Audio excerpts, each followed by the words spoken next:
Assalamualaikum warahmatullahi wabarakatuh. Perkenalkan, kami dari kelompok 3 yang terdiri dari yang pertama Nadia Fajrianti, yang kedua Nabila Rona, yang ketiga Filia Fitrodeva. Di sini kami akan membahas materi mengenai pengumpulan dan pendayagunaan Ziswaf.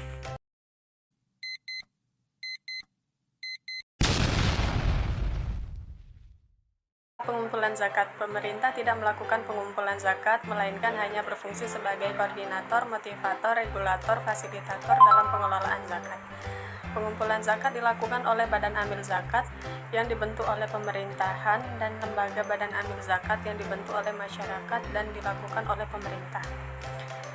Lingkup kewenangan dalam pengumpulan zakat pada Badan Amil Zakat dalam operasionalnya masing-masing bersifat independen dan otonom sesuai tingkat kewilayahannya, tetapi dimungkinkan mengadakan koordinasi baik secara vertikal maupun horizontal agar tidak terjadi tumpang tindih dalam pengumpulan dan penyaluran. Badan Amil Zakat Nasional. Badan Amil Zakat Nasional berkedudukan di Ibu Kota Negara dan melakukan pengumpulan zakat melalui unit pengumpulan zakat UPZ yang ada di instansi pemerintah tingkat pusat, departemen dan non-departemen, kantor perwakilan RI di luar negeri, kedutaan besar dan konsulat jenderal RI, badan usaha milik negara BUMN, kantor pusat Jakarta, perusahaan swasta nasional dan perusahaan asing milik orang Islam berskala nasional yang beroperasi di Jakarta. Selain itu, bagi muzaki yang tidak menyalurkan zakatnya melalui UPZ tertentu, dapat melakukan penyetoran dana zakatnya langsung ke rekening Basnas dengan menggunakan bukti setoran zakat BSZ yang telah disiapkan oleh Badan Amil Zakat Nasional. Badan Amil Zakat Daerah Provinsi. Badan Amil Zakat Daerah Provinsi berkedudukan di ibu kota provinsi yang bersangkutan dan melakukan pengumpulan zakat melalui unit pengumpulan zakat UPZ yang ada di provinsi. 3. Badan Amil Zakat Daerah Kabupaten atau Kota. Badan Amil Zakat Daerah Kabupaten atau Kota berkedudukan di ibu kota kabupaten atau kota dan melakukan pengumpulan zakat melalui unit pengumpulan zakat UPZ di kabupaten atau kota. Pengumpulan zakat dapat pula dilakukan melalui penyerahan langsung ke Badan Amil Zakat melalui counter zakat, unit pengumpulan zakat, pos bank, pemotongan gaji, dan pembayaran zakat yang dapat mengurangi penghasilan kena pajak. Saya Nadia Fajrianti, NIM 1930604077. Di sini saya akan menjelaskan materi mengenai pendayagunaan zakat.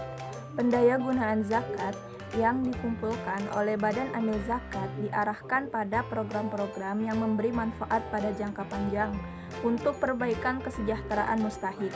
Pendayagunaan zakat pada prinsipnya bertujuan untuk meningkatkan status mustahik menjadi muzaki melalui peningkatan kualitas sumber daya manusia dan pemberdayaan sosial serta pengembangan ekonomi. Dalam pendayagunaan zakat ada 3 prinsip yang perlu diperhatikan. Yang pertama, diberikan kepada 8 asnaf. Yang kedua, manfaat dari zakat dapat diberi dan dirasakan manfaatnya. Dan yang ketiga, sesuai dengan keperluan mustahik, yaitu bersifat konsumtif dan produktif. Program pendayagunaan zakat.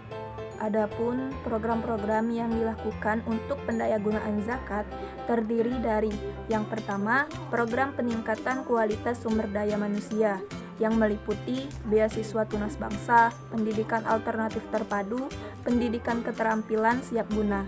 Yang kedua, program pelayanan sosial dan kemanusiaan yang meliputi program bantuan kemanusiaan, bantuan atau subsidi pelayanan kesehatan, dan bantuan atau subsidi biaya hidup fakir miskin.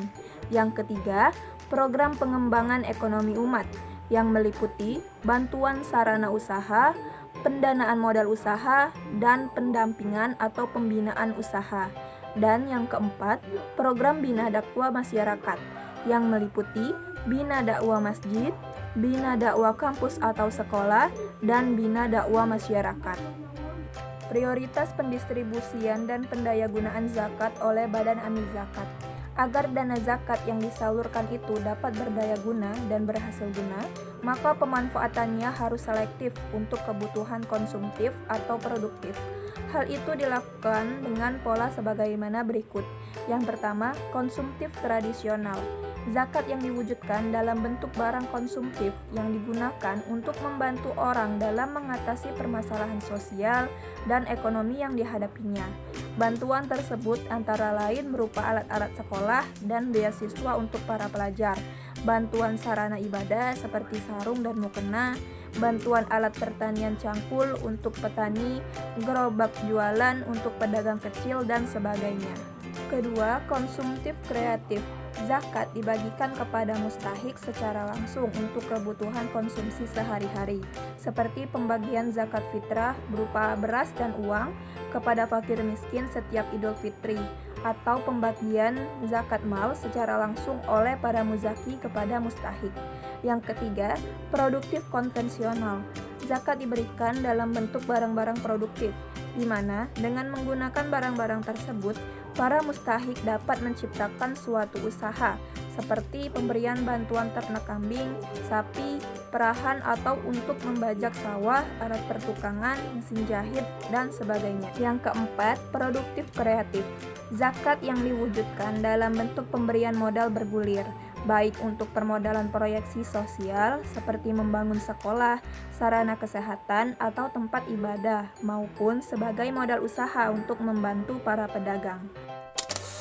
Saya Filia Fitra Diva dengan NIM 1930604094 dari program studi manajemen zakat dan wakaf 2. Sini materi Fili saat ini yaitu pengumpulan dan pendayagunaan wakaf. Jadi pengumpulan wakaf, pengumpulan atau penghimpunan sumber wakaf atau sering disebut dengan fundraising yang bertujuan untuk menghimpun dana, memperbanyak donatur atau wakif, meningkatkan atau membangun citra lembaga, menghimpun simpatisan, relasi, dan pendukung, serta meningkatkan kepuasan donatur. Pengumpulan atau penghimpunan sumber wakaf di majelis wakaf dan kehartabendaan seharusnya tidak hanya berupa benda tidak bergerak atau tanah saja, melainkan wakaf uang atau wakaf berupa surat-surat berharga. Menurut ahli zakat Ki Haji Didin Hafizuddin, wakaf produktif adalah pemberian dalam bentuk sesuatu yang bisa diusahakan atau dikembangkan untuk kebaikan dan kemaslahatan umat. Namun hingga saat ini Majelis Wakaf dan Kehartabendaan dalam pengumpulan sumber wakaf produktif masih berupa tanah wakaf yang diproduktifkan dengan cara pendayagunaan tanah wakaf untuk kemaslahatan umat. Dan ada pula pendayagunaan wakaf, yang mana pendayagunaan wakaf adalah bentuk penyaluran organisasi wakaf atau nazir dari harta wakaf yang diamanahkan oleh pemberi harta wakaf atau wakif. Jadi agar diterima dan dapat mendatangkan manfaat lebih besar bagi kesejahteraan masyarakat. Pengelolaan dan pengembangan harta benda wakaf produktif dapat dilakukan dengan berbagai cara, diantaranya yaitu dengan cara investasi, produksi, kemitraan, perdagangan, pembangunan gedung, pertambangan, perindustrian, pengembangan teknologi, sarana kesehatan, usaha-usaha yang tidak bertentangan dengan syariah, seperti yang terdapat di dalam Undang-Undang Nomor 41 Tahun 2004. Dan juga ada beberapa hal yang menjadi garis besar tujuan aktivitas fundraising bagi organisasi pengelolaan wakaf, yaitu pertama, pengumpulan dana, yang mana dana yang dimaksud bukan hanya uang akan tetapi dana dalam ruang lingkup yang lebih luas seperti barang atau jasa yang juga memiliki nilai materi di dalamnya. Yang kedua yaitu menghimpun para wakif, karena ada penambahan jumlah wakif setiap harinya. Dengan bertambahnya jumlah wakif, maka otomatis dana yang terhimpun akan mengalami peningkatan. Yang ketiga yaitu meningkatkan citra lembaga wakaf, yang mana aktivitas fundraising yang dilakukan oleh lembaga wakaf baik langsung ataupun tidak langsung akan membentuk citra organisasi itu sendiri. Yang keempat yaitu menghimpun simpatisan, relasi, dan pendukung sebagai upaya jangka panjang dari organisasi untuk menjaga loyalitas wakif agar setia menjadi donatur pemberian dana wakaf secara reguler.